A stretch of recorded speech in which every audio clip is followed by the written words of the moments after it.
So happy Valentine's Day. And yes, I hope that you're having a great day. And, I know that it's most probably on the other side of the world are going to be asleep, but I know a lot of people in the Limitless group are from England and from South Africa and some other countries. And of course, in England, everyone's still awake. So I hope those of you that have already gone to sleep, well, I hope you had a good Valentine's Day and you'll get that message belatedly tomorrow. And for those that haven't yet had a wish, happy Valentine's Day. And I just thought I would come on very quickly because I wanted to just share an insight that happened this week. And I thought that it might be helpful when we want to find a way through things. And what I really had was an experience where I had a connection with a memory in my past. And that memory opened up the door in a very different way. So for those of you who don't know me, I'm Sherry Ann Lovegrove, and I help women that suffer with imposter syndrome who self-sabotage, procrastinate, and sophisticatedly hide. And what I do is I help them to become sovereign in their world so that they can have the lifestyle they deserve to have, one that's healthy, wealthy, happy, and divine. So who wouldn't want that? Anyway, so my story today is really to talk about this experience of love. And because, I can feel a heck in my head, because this is about a love day, I thought it may be an appropriate one. And so this was a story that happened a long time ago, and I can't even remember whether I've actually put it in my book, Hiding in Plain Sight No More, or not, but it's there, I think. But it's the story of where I had an extraordinary love. And this love was the first time I really, truly fell in love. The first time that I experienced what it was like to fully fall in love and not have it go anywhere. But at the same time, to be very grateful for that love. So basically, I was about 30 odd years old and I was on an NLP practitioner course. I was living in Willesden Green. I couldn't remember that name early on today. And I was basically, I'd been doing my course for a wee while, and I had met this person on my course. And I just fell in love. And it was never to be. And it was just really interesting because there was a real deep connection between the two of us, but it just wasn't going to happen. And there was me willing, but of course he was in this space where he was, obviously connected with someone else. And what really happened in that moment was I knew that I wouldn't want anybody to do that to me. So of course I backed off and moved away. But we still were in contact for a little while on the courses.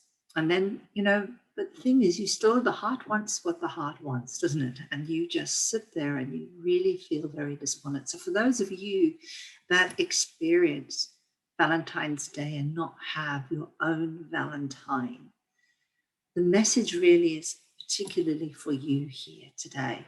And yes, for others too, but this message is really for us to understand something deeply about love. And I must be honest, I didn't even get the message when I really got it a long time ago. It's now here that I've got the message. So basically, I was in Willesden Green. I was busy really thinking about this person, really thinking about, I can't carry on in this way. I can't seem to find a way to move out of this kind of situation. And so what I did was I thought, well, let's try a new approach. Try a new approach. I don't have COVID. Try a new approach. And what I did was I decided to do something which I had never done before. Because growing up in the way that I did, I never really learned to be truly thankful. And I didn't really see that I should because I wasn't happy necessarily. So I decided I was going to be thankful to God. Thankful for the time, thankful for the learning, thankful that this person had been in my life. So I did that. There, just coming out of the tube station, I made this decision. You know what? Now's the time. Be thankful. Tell God that you're grateful. Really mean it. Really say it. Feel it to the depth of your soul. And at that moment, I all of a sudden saw, I saw gold coming out of my solar plexus, and I thought, hey, no, why is this gold going out of me? I need it back. And so I brought it back to me. And in that moment, I kind of disappeared into the ether. When I say disappeared, of course, I was still on the ground and I still was there at the tube station, but I was somewhere else for that moment in time. And in that moment in time, I was told, you are the creator, you are creation. And I thought, who the hell is talking to me here? And I said, but that would make me God. And God said, yes, that's you. And he said, but so is everybody else. So that was really interesting because I was a little bit flummoxed because I didn't really, as Catholic, good Catholic girl, you don't kind of have the arrogance to be told that you're God. You just don't believe in that. And yet it felt very, very true and very real and very confusing. And so the people around me, a couple of people I spoke to, kind of sort of was talking about goddessy stuff. But it wasn't really at that moment for me. And so when I was also in a healing group at the time. And when I spoke to the person in the healing group, she said, that's psychic pride. So I shut it down. So it took me a long while to actually really find out what this was about. And although I had touches of it throughout my period of time, this was a key. Was just recently, this week, I had a conversation with a fellow colleague and we started talking about love extraordinary. So that extraordinaire, love, amour extraordinaire. And I said, oh yeah, really, I did have that kind of love extraordinary. That doesn't mean to say I don't have it now, but there was this love that was so extraordinary that taught me a valuable lesson, a real lesson in life. And what happened was I realized why we have to experience this kind of love, why we have to experience not being fully loved by someone. And I realized that this is because we need to understand that the person we need to love the most is ourself. We need to be able to love ourselves the most before we can love anybody else deeply enough. And that was the key. That was the key that I hadn't got to know about. That was the key I didn't understand. Because when you are able to love yourself from the depths of your soul in the same way that I felt that love, if you can love and commit yourself to loving yourself like that, that would never be egocentric.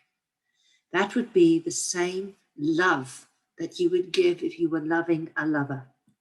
If you were loving a lover, you love you in that same way. So that means you would give. You would give to you would give to others, you would give to everyone. And that is what happens. So in that moment, you connect to everyone, everything. And that was what I kind of learned this week.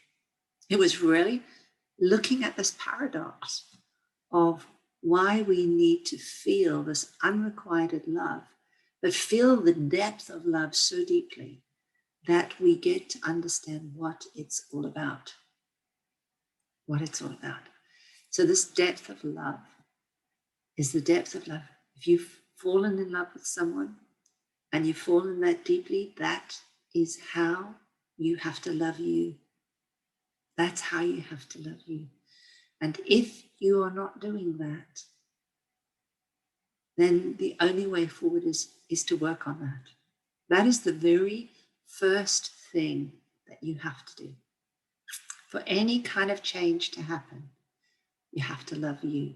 You have to find a way to love you with that same capacity of that kind of very deep first love, that all-consuming, all-loving, that endless giving that you would give.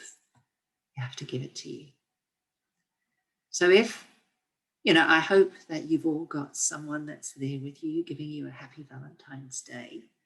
And for those of you that haven't, I hope that you will also be able to go and give yourself that hug and give yourself that love extraordinaire, that extraordinary love, so that you won't feel alone. Because when you have that extraordinary love for yourself, then anything is possible, because in that moment, you create a resonance. You create a resonance because your heart begins to connect beyond space and time. And if you have that extraordinary love for yourself, you become a beacon. You become a beacon for people to love you. Yeah? So take a little moment, and if you find that you're feeling a little lonely, just kind of say, what would I do for me? What would I do for me? Well, I'd call a friend. I'd go and have a little chat. Pick up the damn phone. Yeah. Pick up the phone. Get hold of someone and just say, you know what? I'm feeling a little down. I'm feeling a bit unloved. I want a bit of love. If you find there's some resistance, then that's probably the place that you're going to have to work with.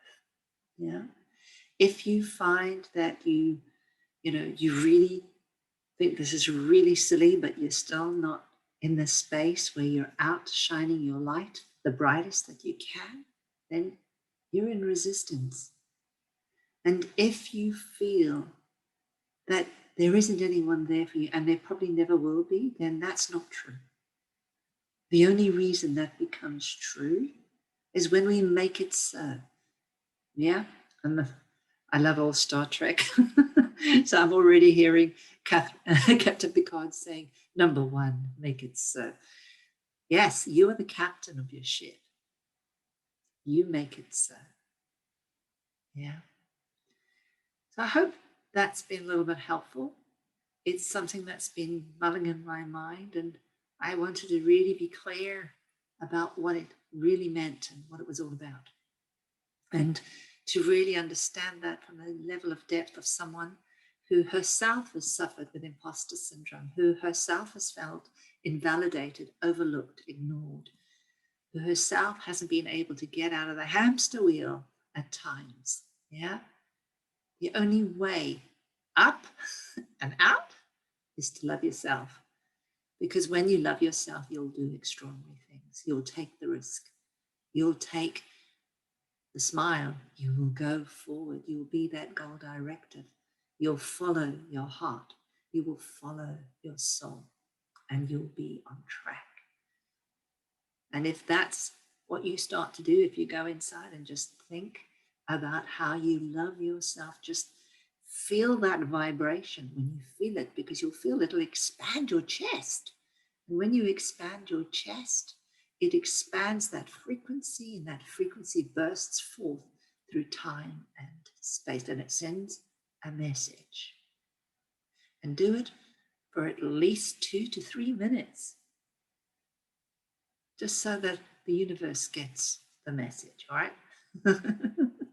So have a lovely, lovely, lovely Valentine's Day for the rest of today.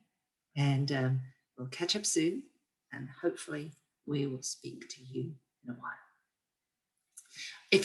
Forgot to say, if you like this video, like, share. If you feel that it needs to go to someone else and it feels like, oh, this is the most perfect video for someone that you know that's feeling a little lost or alone or down, you can share this video, please. Even let them know who's talking and what's going on. Yeah, please do that. And just give yourself that love. Just give yourself all those hearts that are sitting over there. Give them love. All right, give them love. Take care. Enjoy the rest of your day. Bye-bye.